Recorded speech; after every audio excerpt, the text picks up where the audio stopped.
Hola amigos, bienvenidos a Canal Animal Magazine.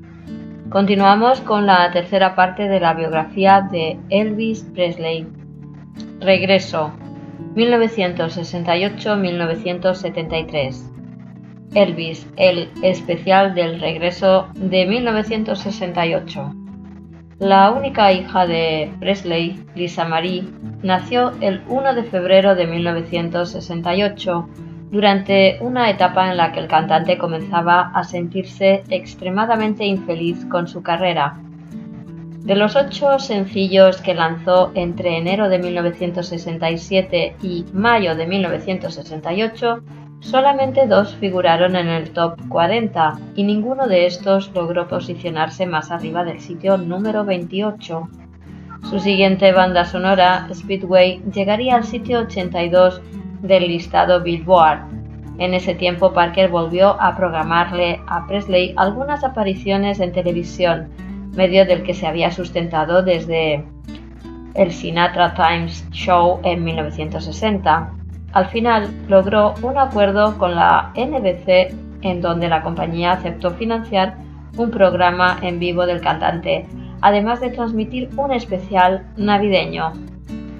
Grabado a finales de junio, el especial, conocido simplemente como Elvis, se transmitió el 3 de diciembre de 1968, posteriormente llamado el especial del regreso de 1968. El programa mostró a Elvis cantando con una banda frente a una pequeña audiencia, convirtiéndose en las primeras actuaciones en vivo del artista desde 1961.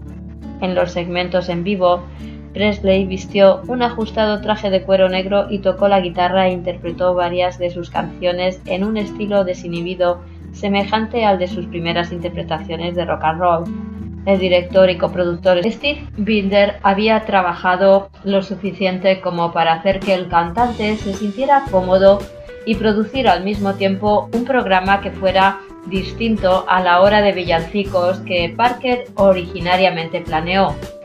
El show, que pasó a ser el más visto de NBC en esa temporada, logró atraer a un 42% del total de audiencia. John Landau, de la revista Elle, señaló: «Hay una especie de magia cuando miras a un hombre que se ha perdido a sí mismo y encuentra su camino de vuelta a casa». Cantó con el tipo de poder que la gente ya no espera de los cantantes de rock and roll.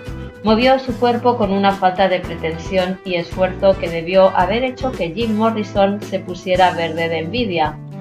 Dave Marsh consideró el especial como una grandeza emocional y una resonancia histórica.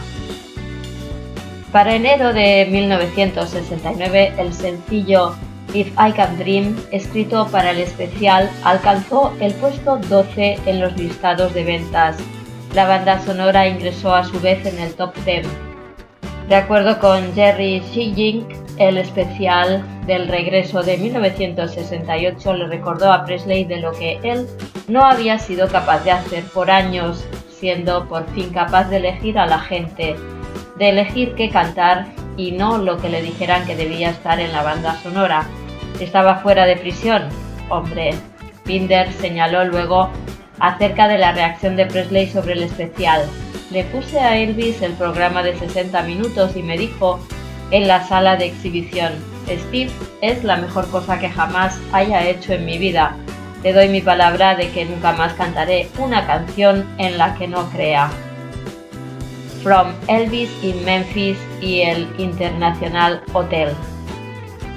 Impulsado por el éxito del especial del regreso, Presley se sometió a una prolífica serie de sesiones de grabación en el American Sound Studio, que al final llevaron a la creación del aclamado álbum From Elvis in Memphis. Estrenado en junio de 1969, se convirtió en su primer álbum secular no inspirado en alguna película y surgido de un periodo en los estudios de grabación en 8 años, por lo menos.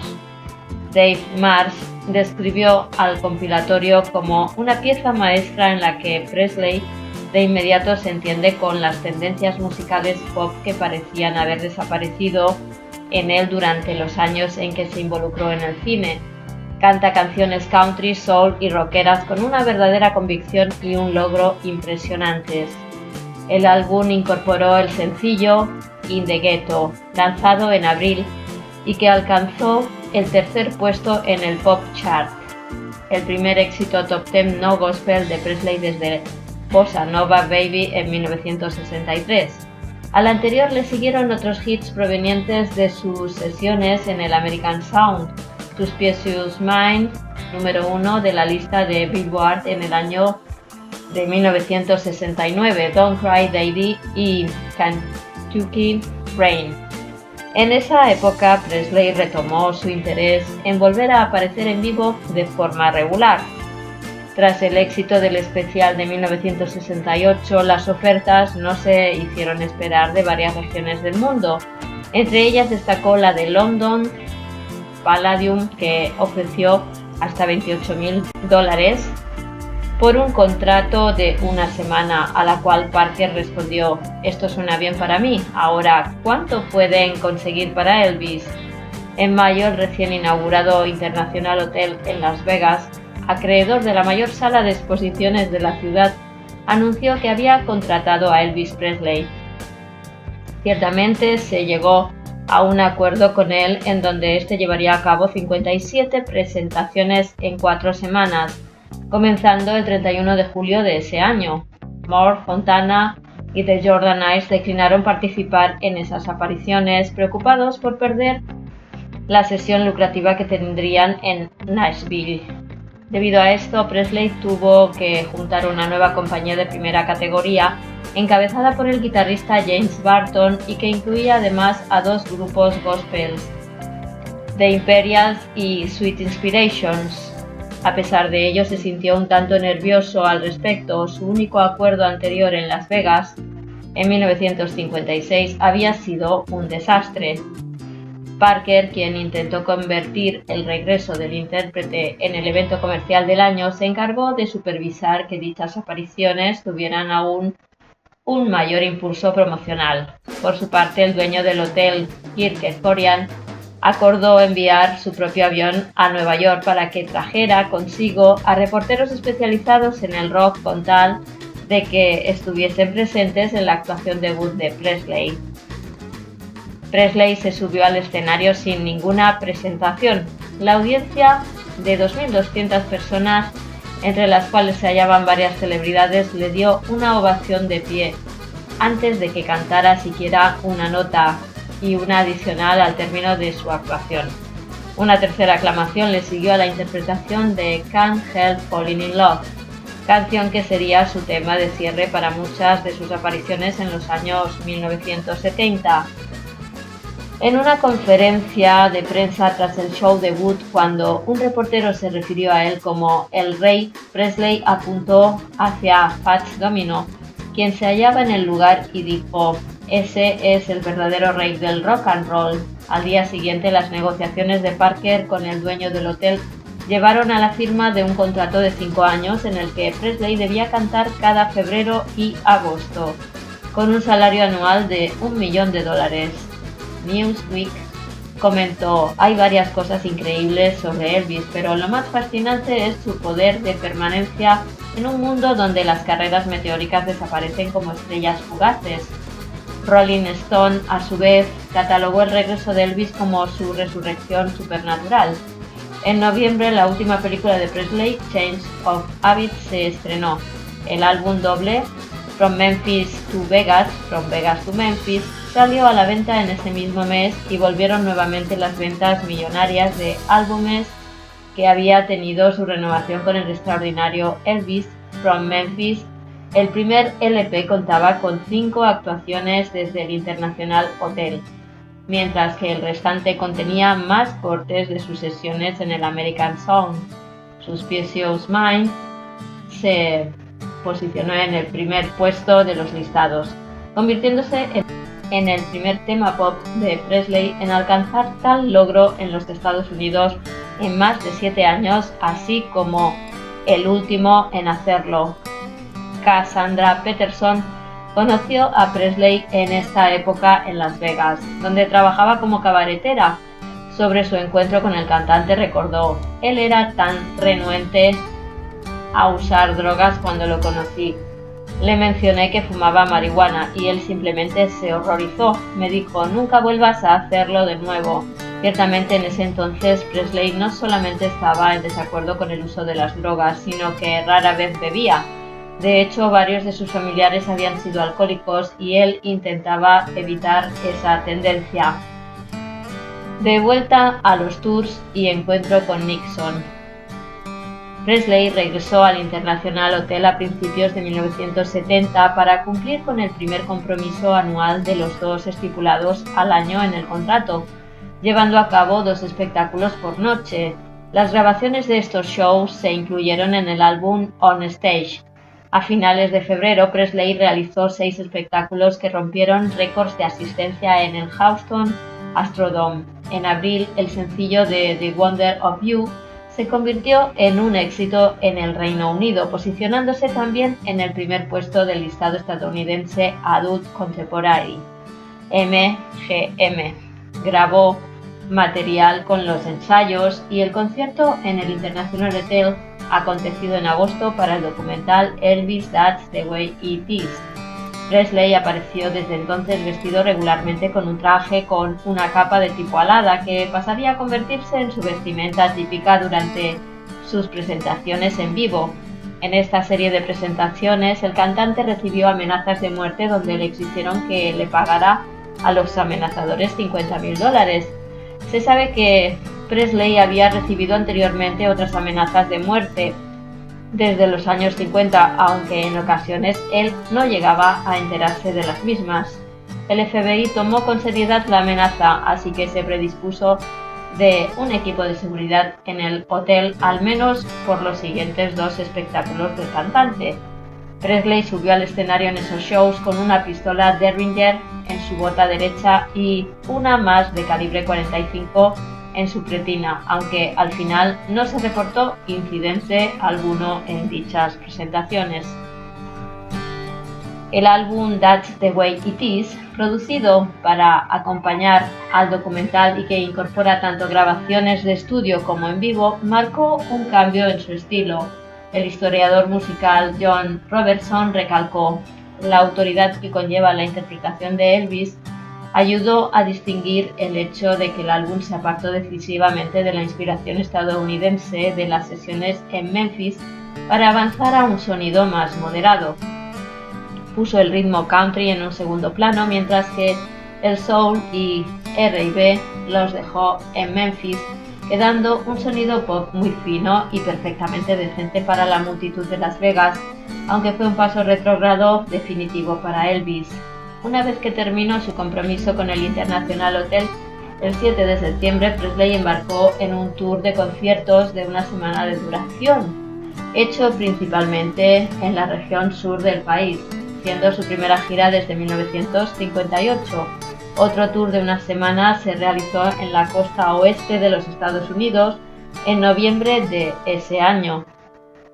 El 21 de diciembre de 1970, Presley llevó a cabo un osado encuentro con el presidente Richard Nixon en la Casa Blanca, en el cual le expresó al mandatario su patriotismo y su desprecio hacia la cultura de drogas hippie.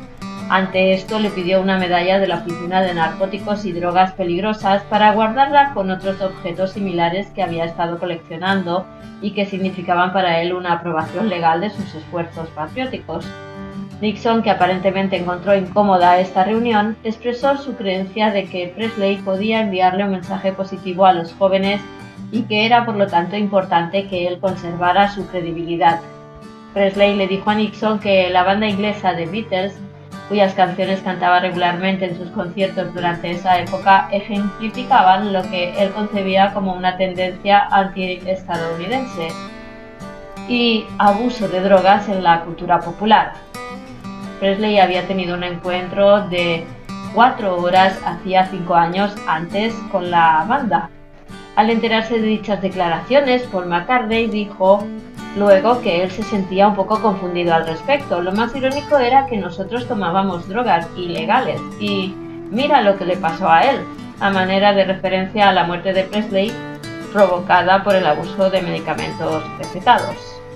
La Cámara Junior de los Estados Unidos nombró a Presley como uno de sus 10 jóvenes más destacables de la nación de ese año, el 16 de enero de 1971. No mucho después, la ciudad de Memphis decidió llamar Boulevard Elvis al tramo sur de la carretera 51, justamente donde se encuentra Graceland. Ese mismo año, Presley se convirtió en el primer cantante de rock and roll en ganar el galardón Grammy a la carrera artística, entonces conocido como Premio Bing Crosby por la Academia Nacional de Grabación de Artes y Ciencias, la organización de los premios Grammy. En 1971 se lanzaron al mercado 3 nuevos álbumes de estudio no relacionados con algún film, cifra equiparable a la cantidad de álbumes de este tipo producidos por Presley en los 8 años previos. El que obtuvo mejores críticas fue Elvis Country, un álbum conceptual que se enfocó en los rasgos más prominentes del género. No obstante, el de mayores ventas fue Elvis Sings The Wonderful World of Christmas, catalogado como la verdadera declaración de todas, por Greil Marcus. En su reseña añadió: en medio de 10 canciones navideñas dolorosamente gentiles, cada una cantada con una sinceridad y humildad asombrosas, uno puede descubrir que Elvis define su camino a través de 6 minutos ardientes de Merry Christmas Baby, un tema blues obsceno de Charles Brown. Si el pecado de Elvis era su falta de vida, su pecaminosidad era lo que le devolvía a esa vida.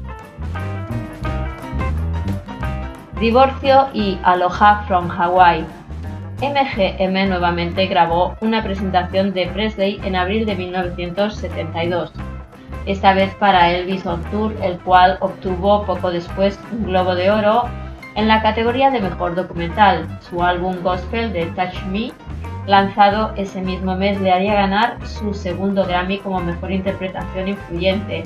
Una gira de 14 fechas comenzó luego con una serie de 4 espectáculos sin precedentes consecutivos en el Madison Square Garden de Nueva York. El concierto del 10 de julio se grabó y lanzó en formato LP una semana después. Asimismo, Elvis As Recorded at Madison Square Garden pasó a ser de los álbumes más exitosos del cantante. Tras este tour se lanzó el sencillo Burning Love, que marcaría el último éxito de Presley, que ingresaría al top 10 de los listados pop estadounidenses. De acuerdo con el crítico de rock Robert Christgau, es el sencillo más emocionante que Elvis haya hecho desde All Shook Up. ¿Quién más puede hacer que It's Coming Closer, The Flames Are Now Licking My Body suene como una asignación con la banda de reserva de James Brown?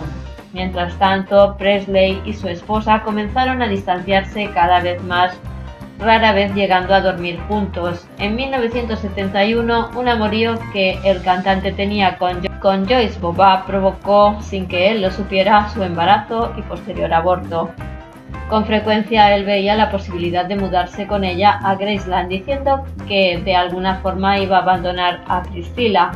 Los Presley se separaron el 23 de febrero de 1972, después de que Priscilla revelara su relación sentimental con Mike Stone, un instructor de karate que su hasta entonces marido le había recomendado. Priscilla mencionó sobre esta revelación que una vez que él se enteró la sujetó y le hizo el amor con fuerza, diciendo: así es como un verdadero hombre le hace el amor a su mujer. 5 meses después, la nueva novia de Presley, Linda Thompson, una compositora y ganadora de Miss Tennessee USA, se mudó con él. Presley y su esposa presentaron una demanda de divorcio el 18 de agosto de ese año. En enero de 1973, Presley llevó a cabo 2 conciertos benéficos para la Fundación contra el Cáncer Huili, aunado con la grabación de un especial televisivo innovador, Aloha from Hawaii. El primer espectáculo sirvió a manera de ensayo, aunque el acompañamiento de fondo afrontó problemas técnicos que terminarían afectando la transmisión en vivo 2 días después. Transmitido como se había programado el 14 de enero, Aloha from Hawaii se convirtió en el primer concierto por satélite a nivel internacional transmitido por televisión, logrando una audiencia de aproximadamente 1.000 millones y medio de espectadores. La vestimenta del cantante pasó a ser el ejemplo más reconocido del vestuario que Presley usaría en lo sucesivo y con el cual se asociaría desde entonces. Como describió Bobby Ann Mason, al final del espectáculo, cuando extiende su capa de águila estadounidense con las alas del ave en su espalda totalmente estiradas, adopta una figura divina. El doble álbum de esa presentación, Aloha from Hawaii vía satélite, lanzado en febrero, llegó a los primeros puestos de venta, llegando a comercializarse más de 5 millones de copias solamente en territorio estadounidense. Consecuentemente, se convirtió en el último álbum pop de Presley en llegar al primer sitio de las listas estadounidenses en toda su trayectoria. En un evento de medianoche realizado ese mismo mes, 4 hombres irrumpieron en el escenario para atacar aparentemente al intérprete. Los guardias de seguridad saltaron para defender a Presley, aunque el cantante se defendió a sí mismo con sus movimientos de karate, logrando sacar a uno de los intrusos del escenario por cuenta propia. Tras el espectáculo, se obsesionó con la idea de que esos hombres habían sido enviados por Stone, pareja de Priscilla, para matarlo. Si bien luego se descubrió que se trataba de simples fanáticos eufóricos, él exclamó con enojo: «Hay mucho dolor en mí. Stone debe morir». Sus arrebatos continuaron a tal grado que ni un médico pudo tranquilizarlo, aun después de administrarle largas dosis de medicamentos. Después de 2 días completos de rabia, Red West, su amigo y guardaespaldas, se sintió obligado a obtener un precio para un contrato de asesinato, librándose de ellos solo después de que Presley dijera en algún momento: «Demonios, solo dejémoslo por ahora». El tema quizá es algo fuerte. Deterioro de salud y muerte, 1973-1977.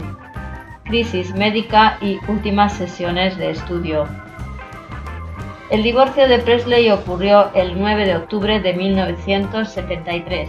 A partir de entonces comenzó a enfermar cada vez más constantemente. Hacia finales de 1973 fue hospitalizado en estado semicomatoso por los efectos del abuso en el consumo de Demerol. De acuerdo con su médico de cabecera, el Dr. George C. Dichopoulos, Presley sentía que al obtener las drogas de un doctor no era el adicto común de siempre que salía a la calle a conseguirlas. Desde su regreso había realizado cada año más eventos en vivo y para 1973 presentó un total de 168 conciertos, su agenda más ocupada en toda su trayectoria. A pesar del deterioro de su salud, en 1974 acabó otra serie intensiva de presentaciones. La salud de Presley se agravó en septiembre, ya que apenas podía acabar las introducciones. Wilkinson señaló que unas noches después en Detroit lo miré en su vestuario, solo tirado sobre una silla, incapaz de moverse. Con frecuencia pensaba: «Jefe, ¿por qué no simplemente cancela esta gira y se toma un año libre?». Le dije algo de esto alguna vez en un momento a solas. Palmeó mi espalda y dijo: «Estaré bien, no te preocupes». Presley continuó sus giras ante multitudes de seguidores. Como señaló la crítica cultural Marjorie Gayber, Presley ahora era visto como un cantante pop de mal gusto. De hecho, se había convertido en Liberage. Incluso sus fanáticos ahora eran matronas de edad madura y abuelas de pelo azul. Liberage fue un showman y pianista estadounidense de ascendencia polaca e italiana de gran popularidad.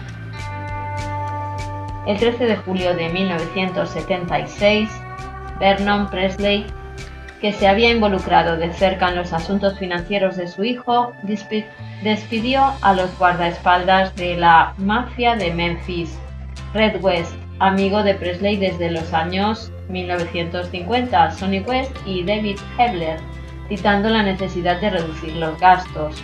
Cuando esto ocurrió, Presley se encontraba en Palm Springs. Un asociado de Presley, John O'Grady, detalló que los guardaespaldas habían sido despedidos debido a que su duro trato a los fanáticos había dado origen a varias demandas. No obstante, el hermanastro de Presley, David Stanley, aseguró que los guardaespaldas habían sido despedidos porque daban muchas declaraciones sobre la drogodependencia de Presley. Presley y Linda Thompson se separaron en noviembre y poco después el cantante se involucró sentimentalmente con Ginger Alden. A ella le propuso matrimonio dándole el anillo de compromiso apenas 2 meses después, aunque varios de sus amigos luego mencionaron que no tenía intenciones serias de volver a casarse. En RCA, donde había gozado de un constante flujo de material grabado por Presley, y por más de una década los ejecutivos comenzaron a preocuparse debido al poco interés de Presley en querer grabar nuevos temas en el estudio. Después de una sensación en diciembre de 1973 de la que resultaron 18 canciones inéditas, cantidad suficiente para armar 2 nuevos álbumes, Presley no regresó a los estudios en todo el año siguiente. Parker fue el responsable de otro álbum recopilatorio llamado Elvis as Recorded Live on Stage in Memphis, grabado el 20 de marzo. El material incluye una versión de How Great Thou Art que le daría al cantante su tercer y último premio Grammy. Cabe señalarse que los 3 premios Grammy que Presley obtuvo a lo largo de su trayectoria, de un total de 14 nominaciones, eran por grabaciones gospel. Presley regresó a los estudios en marzo de 1975, aunque los intentos de Parker de llevar a cabo otra sesión hacia finales de año resultaron infructuosas. En 1976, RCA envió un estudio móvil a Graceland que dio como resultado la realización de 2 sesiones de grabación en la casa de Presley. Si bien dichas sesiones pudieron haber resultado confortables para el artista, el proceso de grabación le representó un gran esfuerzo. Debido a las preocupaciones de su sello discográfico y su manager, en una serie de sesiones de estudio realizadas entre julio del 73 y octubre del 76, Presley grabó prácticamente el contenido completo de 6 álbumes. Aunque ya no era una presencia notable en las listas de popularidad, 5 de esos materiales ingresaron en el top 5 del Country Chart y 3 alcanzaron el primer puesto de ventas. Promised Land, From Elvis Presley Boulevard, Memphis, Tennessee y Muddy Blues. Algo similar ocurrió con sus sencillos, los cuales ya no serían catalogados como éxitos, aunque Presley al fin y al cabo era una presencia importante no solo en el mercado estadounidense, sino también en la radio AC.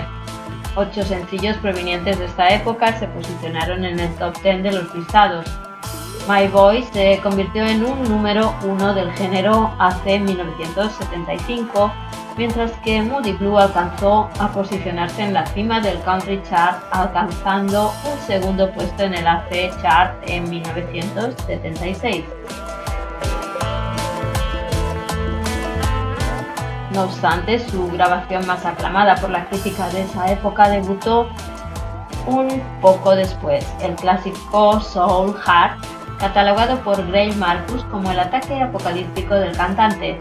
Dave Marsh añadió al respecto de la actuación de Presley: si él se sintiera como suena, lo maravilloso no hubiera sido que le quedaba un año más de vida, sino su intento de sobrevivir ese mismo lapso de tiempo. Último año y muerte. El periodista Tony Sherman escribió que para principios de 1977 Elvis Presley se había convertido en una caricatura grotesca de su elegante y enérgica forma de ser. Un tanto pasado de peso y con su mente opacada por la farmacopea que diariamente ingería, era casi incapaz de sacar adelante sus breves conciertos. En Alexandria, Luisiana, el intérprete estuvo en el escenario por menos de una hora y le resultaba imposible comprender. Incluso no pudo presentarse en Baton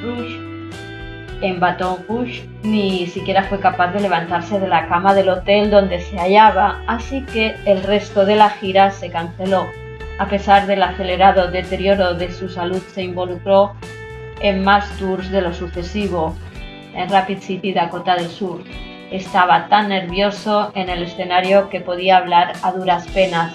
Según el biógrafo de Presley, Samuel Roy, no pudiendo realizar ni un movimiento significativo, Guralnick señaló que los fanáticos empezaban a volverse cada vez más volubles sobre su decepción, pero todo parecía no importarle a Elvis, cuyo mundo ahora se hallaba confinado casi por completo a su cuarto y sus libros de espiritismo. Uno de sus primos, Billy Smith, recordó cómo Presley se sentaba en su cuarto y hablaba durante horas, a veces evocando sus segmentos favoritos de Monty Python y sus propios escapes pasados, aunque más frecuentemente se centraba en sus obsesiones paranoicas que a Smith le recordaban a Howard Hawks. Way Down, el último sencillo de Presley, se estrenó el 6 de junio. Mientras tanto, su último concierto ocurrió en el pabellón Market Square Arena en Indianápolis el 26 de junio. El libro Elvis What Happened, coescrito por los tres guardaespaldas despedidos, un año antes se publicó el 1 de agosto. Se convirtió en el primer material en exponer detalladamente los años en que Presley se drogó. Tras su publicación, el cantante quedó devastado e intentó, sin éxito, evitar su lanzamiento, ofreciéndole dinero a la editorial responsable. En ese entonces sufría de diversas enfermedades: glaucoma, hipertensión arterial, daños en el hígado y megacolon. En todas ellas, Presley presentaba un cuadro médico grave causado posiblemente por el consumo excesivo de drogas. Se había programado que Elvis volara fuera de Memphis en la noche del 16 de agosto de 1977 con miras a iniciar otra gira. Esa tarde, Alden lo encontró inconsciente en el suelo de su baño. Ante esto, los médicos intentaron reanimarlo, sin embargo, no lo lograron. La muerte del cantante se hizo pública oficialmente a las 3:30 p.m. en el Baptist Memorial Hospital. Elvis Presley falleció en Memphis a la edad de 42 años a causa de un infarto agudo de miocardio. Tras su muerte, el presidente de Estados Unidos, Jimmy Carter, ofreció una declaración en la que dijo que Presley había cambiado para siempre el rostro de la cultura popular estadounidense. Miles de personas se reunieron afuera de Graceland para observar el ataúd abierto. Uno de los primos de Presley, Billy Mann, aceptó $18,000 a cambio de una fotografía exclusiva del cadáver de Presley. La imagen apareció en la portada del siguiente ejemplar de National Enquirer. Convirtiéndose en el número más vendido de todos los tiempos, Alden exigió $105,000 a Enquirer para publicar su historia, pero tuvo que reducir la cantidad al romper su acuerdo de exclusividad. Presley no le dejó nada en su testamento. El funeral de Presley tuvo lugar en Graceland el jueves 18 de agosto de 1977. En pleno funeral, fuera de la residencia, un automóvil arremetió contra un grupo de fanáticos, matando a 2 mujeres e hiriendo de gravedad a una tercera persona. Un aproximado de 80,000 personas participaron en la procesión hacia el cementerio de Forest Hill, donde Presley fue enterrado al lado de su madre. Pocos días después, Way Down alcanzó los primeros puestos de las listas de popularidad pop y country del Reino Unido. Después de un fallido intento de robar el cuerpo del cantante a finales de agosto, los restos de Elvis Presley y de su madre fueron trasladados al jardín de meditación de Graceland el 2 de octubre, donde se hallan enterrados desde entonces.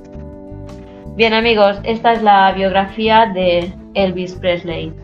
Nos despedimos aquí, hasta el próximo vídeo.